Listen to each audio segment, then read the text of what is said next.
존 디 록펠러. 현재의 그 현대적 의료 시스템을 설계한 애죠, 얘가. 그러니까 지금으로부터 대략 한 120년 정도 전만 해도, 그러니까 19세기 후반 정도만 해도 이 미국에서는 아주 다양한 방식의 그 어떤 의학적인 치료가 이제 이루어졌어요. 그러니까 뭐 자연요법, 동종요법, 식물요법, 뭐 이렇게 불리는 그 치료법들인데, 그러니까 당시에는 이제 환자들한테 어떤 좀 선택권이 있었어요. 지금은 어떤 그 합성 화학 물질로 만든 약, 제약사에서 만든 합성 화학 물질로 만든 약만 지금 어떤 공식적인 의료기관에서 처방이 가능하다면, 지금부터 120년 전만 해도, 그러니까 1890년 이 정도만 해도 굉장히 많은, 지금은 어떤 사입이나 돌팔이 아닌 민간요법 이렇게 얘기 듣는 게 실제적으로 병원에서 그런 것들이 좀 어떻게 말하면 주류였어요. 그런 게. 그러니까 약초를 사용하거나 어떤 그 자연에 있는 물질들을 사용해서 사람들을 치료하는 게 지금 우리가 알고 있는 무슨 제약사에서 만든 약들, 무슨 뭐,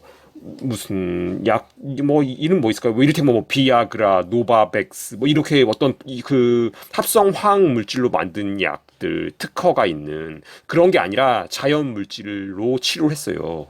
근데 이게 이제 19세기 말, 그러니까 아까 말했던 한 1890년대 말, 그 정도부터 지금의 이제 현대적 의학이라고 불리는 게 출현하게 되죠. 이거는 이 어떤 아까 말씀드렸지만 합성 화학 물질로 만든 약을 처방하는 게 기본이에요.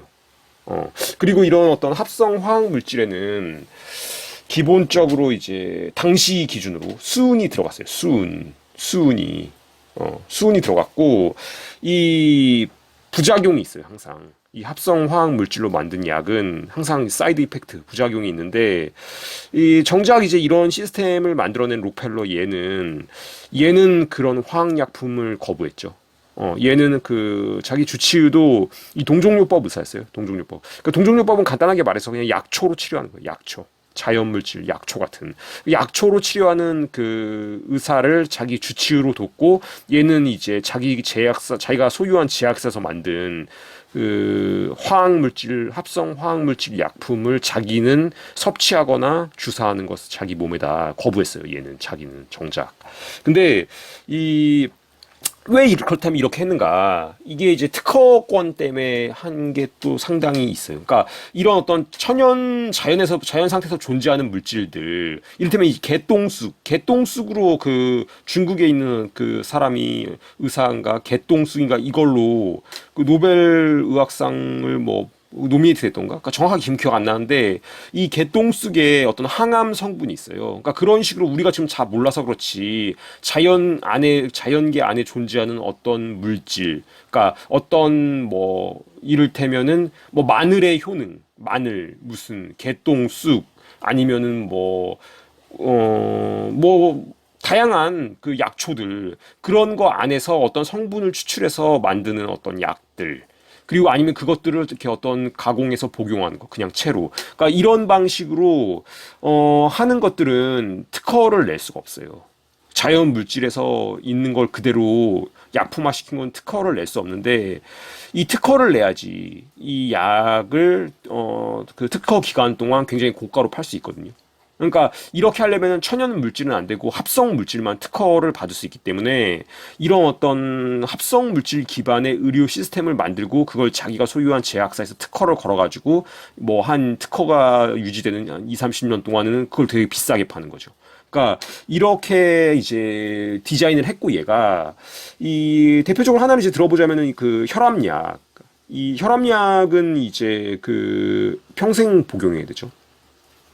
그러니까 혈압약은 굉장히 만약 어떤 사람이 50대 뭐 중반에 당신이 이제 고혈압이다. 그래서 혈압약을 복용한다 이러면은 그 사람이 거의 죽을 때까지 뭐 80대 그러니까 30년 뭐 이 정도 계속 그 약을 사서 먹어야 돼요. 그러니까 이제 제약사 입장에서는 이제 이게 엄청난 캐시카우죠. 그냥 이제 장기적으로 쭉 돈을 벌게 해주는. 그러니까 이렇게 이제 디자인했는데 뭐 좋다 이거야. 그게 그런 약이 아무런 진짜로 어떤 효과가 좋고 아무런 부작용이 없다면 이런 시스템도 뭐 동의하겠어. 근데 부작용이 있다는 거예요, 문제가. 부작용, 사이드 이펙트가 항상 있어요. 이렇게 합성 화학 물질은. 그러니까 뭐 혈압약 얘기 나왔으니까 혈압약으로 또 좀 예를 들면은 이 혈압이 만약에 이제 혈압이 높다 어떤 사람이 그래서 고혈압이어서 이거를 이런 어떤 합성 화학 물질 기반의 약으로 치료하려면은 이게 일종의 이제 혈관 확장시키는 그런 어떤 그 합성 화학 물질을 넣거나 아니면 이제 심장의 펌핑 능력을 다운시키는 그런 이제 합성 화학 물질 성분이 들어있어요. 그 혈압약에. 그래서 이 혈압 자체는 고혈압이 좀 낮아져서 뭐 얘들이 정상이라고 설정해 놓은 수치에 이제 그 들어오게 되지만 문제는 혈류가 느려져요. 이러면 혈류가 느려지고 혈액이 굉장히 탁해져.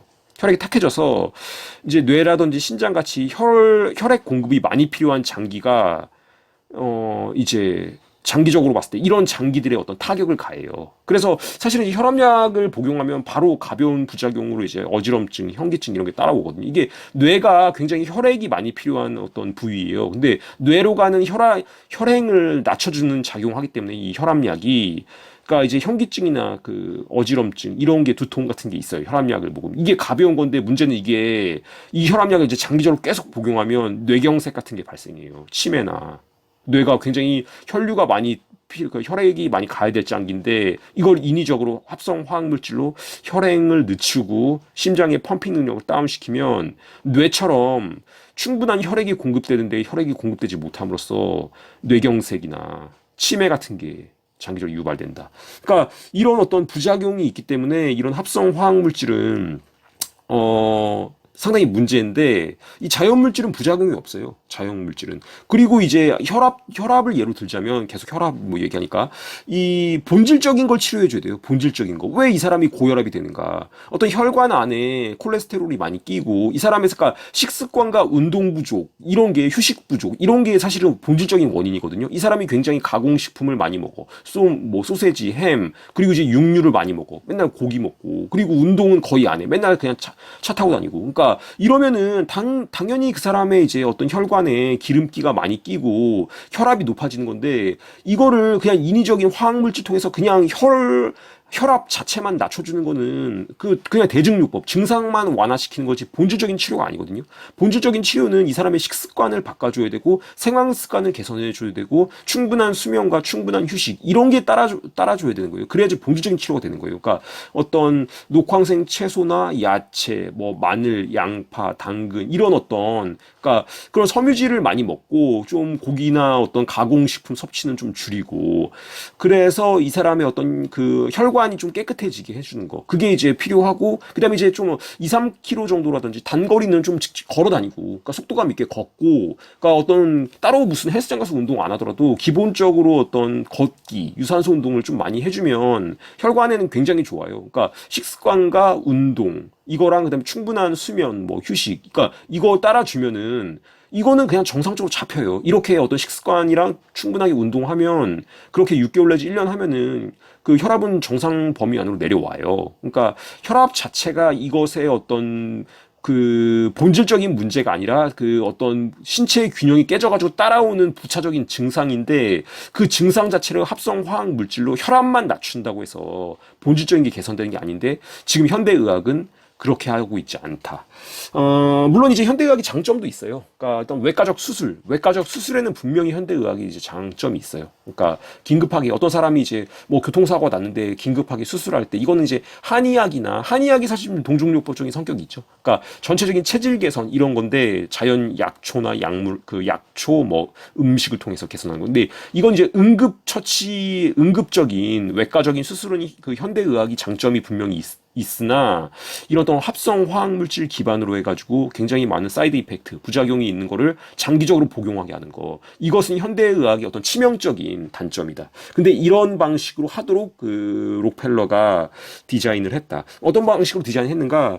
이 록펠러가 이제 1892년에 사이먼 플렉스너라고 얘를 이제 고용해갖고 이 록펠러가 보유하고 있던 의학 리서치 기관의 총 책임자를 임명해요. 이 사이먼 플렉스너를. 근데 이제 사이먼 플렉스너의 동생이 이제 아브라함 플렉스너인데 얘한테 이제 아브라함 플렉스너를 통해서 어떤 정부에 제출할 보고서를 하나 만들게 해요. 이 보고서가 이제 플렉스너 보고서인데 이 보고서의 어떤 궁극적인 목표가 이 미국의 의료 시스템을 합성 화학 물질 기반으로 완전히 바꾸는 거예요. 미국의 의료 시스템을. 이 플렉스너 보고서가 발표된 게 1910년인데 이 플렉스너 보고서는 이제 과학 이란 이름을 내걸고 기존에 있던 다른 모든 종류의 의학 치료를 이제 비과학으로 규정했어요. 이거 뭔가 연상시키죠. 과학, 그러니까 우리만 과학이고 나머지는 비과학이다. 이건데 그러니까 어떤 약초 기반의 자연 물질 기반의 의학을 자기들과 경쟁 구도에 있었던 것들을 다 비과학으로 어떤 규정해버리고 탄압한 거죠. 그래서 이 당시에 지금 환율로 환산하면 한 6천억 정도 되는 돈인데 이걸 이제 그 플렉스너 보고서의 지침을 따르기로 어떤 약속한 의과대학이 기부해요, 록펠러가. 지금 환율로 한 6천억 정도를 이 플렉스너 보고서에 기반한 지침을 따르기로 하는 의과대학에 기부하면서 이 미국에 있던 대다수의 의과대학들이 이런 어떤 합성 화학물질을 처방하고 외과적 수술을 권장하고 장기간 입원을 권장하는 방식의 그런 어떤 의료 교육을 그 의과대학에 다니는 학생들한테 해요. 20세기 초부터. 그러니까 대략 이 방식으로 이제 그 의대생들이 교육을 받은 게 이제 한 100년 정도 됐어요. 그러니까 의대생들도 이제 이렇게 교육을 받으면은 이걸 자기가 받은 교육이 이제 어떤 진리로 믿게 되는 거죠. 이렇게 한 지 지금 한 100년이 됐고 이 플렉스너 보고서의 지침을 따르지 않는 의과대학들은 이제 제재를 당하고 심지어는 이제 폐쇄되기도 했어요. 몇 개는 폐쇄됐고 그러니까 어떤 자연요법, 동종요법 이런 거를 가르치는 의과대학이 폐쇄가 되기까지 하고 그래서 이제 어떤 의과대학으로서 계속해서 남으려면은 플렉스너 지침을 따를 수밖에 없는 이런 어떤 구도가 형성이 되고 그 다음에 이제 이거 록펠러가 갖고 있던 어떤 그 미디어나 이런 걸 통해서 이런 어떤 합성 화학 물질 제약사에서 만든 이런 게 처방되지 않는 의료 행위는 모두 다 이제 사이비, 돌팔이 이런 식으로 이제 어떤 딱지를 붙이죠. 이렇게 되면서 대중들도 그렇게 인식하고, 이건 뭐 민간요법이고, 굉장히 어떤 구닥다리, 이렇게 어떤 인식하게, 그렇게 작업을 했고, 얘가 이제 이 플렉스너 보고서가 발표된 다음에 한 20년 동안, 그 후에 한 20년 동안, 그러니까 1930년대까지 이 록펠러는 뭘 했냐면은, 전 세계에 있는 제약회사들의 그 어떤 지분을 계속 사들여요, 얘가. 전 세계에 있는 제약 회사들을 자기 밑으로 점점 들어오게 하고 이제 지분이랑 운영권을 획득하는데 굉장히 얘가 노력을 했고 그다음에 이제 FDA에다가 자기 사람들을 이제 그 채워 넣어요. FDA에. 그래서 자기가 소유한 제약사에서 만든 약품이 신속하게 승인을 받을 수 있도록 그렇게 이제 작업을 했고 그 다음에 또 뭘 했냐면 이제 의사 면허를 주는 거라든지 병원 설립 이런 거를 이제 그 인가를 내주는 기관 이런 데를 이제 얘가 갖고 있는 자금력을 통해서 이제 매수하고 자기 사람들을 그런 기관장으로 앉히고 그러니까 뭐 우리로 치면 지금 뭐 보건복지부 이런 데다 자기 사람 꽂는 거죠. 그렇게 해서 이 의사 면허를 취득하려면 이런 어떤 지금 록펠러가 디자인한 그 합성 화학물질 기반의 교육을 받고 그것에 시험을 치른 애들이 의사가 될 수 있도록 그렇게 디자인하고 또 그런 방식의 의료 행위를 하는 데만 병원을 설립할 수 있도록 이렇게 해요. 그래서 아예 이제 이런 록펠러식 의료를 하지 않으면 의사 면허를 받을 수 없고 병원을 설립할 수 없게 그렇게 이제 해서 지금 이제 거의 100년이 흘렀죠. 그러면서 지금 현재의 그 거대 제약사 중심의 의료 시스템이 이제 완전히 자리를 잡게 됐죠. 그래서 이런 것들이 뭐 지금 돌이키기가 좀 힘든 상황이고 현대의학이 지금 이런 시스템이 돼 있기 때문에 어떤 환자가 주도적으로 어떤 질병을 앓고 있는 사람이 주도적으로 자신이 앓고 있는 질병에 대해서 공부를 하고 본질적인 근본적인 원인에 대해서 좀 연구를 하고 그걸 본질적으로 치료할 수 있는 방식이 뭔가 그런 것들을 고민해서 하지 않으면은 이런 어떤 지금 현대적 의학 시스템 병원에 가가지고 걔네들이 처방해주면 그 약 먹고 또 계속해서 뭐 무슨 또 검진 받고 약 먹고 그렇게 하면서 계속 쭉 가는 거 있잖아요. 그러니까 어떤 제약회사의 소비자로서 당연히 이런 합성화학물질은 부작용이 따르기 때문에 또 그거와 연관된 또 그 의사를 찾아가가지고 그건 또 어떻게 치료니까 계속해서 이 약에 저 약에 합성화학물질 계속 복용하면서 만성적으로 어떤 쭉 가게 되는, 죽을 때까지. 그런 방식의 의료 시스템이 현대 의료 시스템이기 때문에 여러분이 조금 이런 것들에 대해서 알고, 조금 본질적인 자신이 가지고 있는 어떤 질병이 만약에 어떤 사람이 아프다면 그것의 본질적인 원인이 무엇인가, 이것에 대해서 좀 탐구한 노력이 필요한 그런 시대다. 그렇게 말씀드릴 수 있을 것 같습니다. 그리고 이틀 전에 저한테 구독자님 한 분이 메일을 보내주시고, 제 계좌로 또 후원금을 보내주셨어요. 너무 감사드리고, 또 좀 제가 어떤 이런 하고 있는 일들에 대해서 지지해 주시고 응원해 주신다, 그런 어떤 격려의 그런 마음이 느껴져서 굉장히 큰 힘이 됐어요. 제가 여기 성함을 실명을 밝힐 수는 없지만 그분께 이 자리 빌어서 되게 감사하다는 말씀 드리겠습니다. 예, 감사합니다.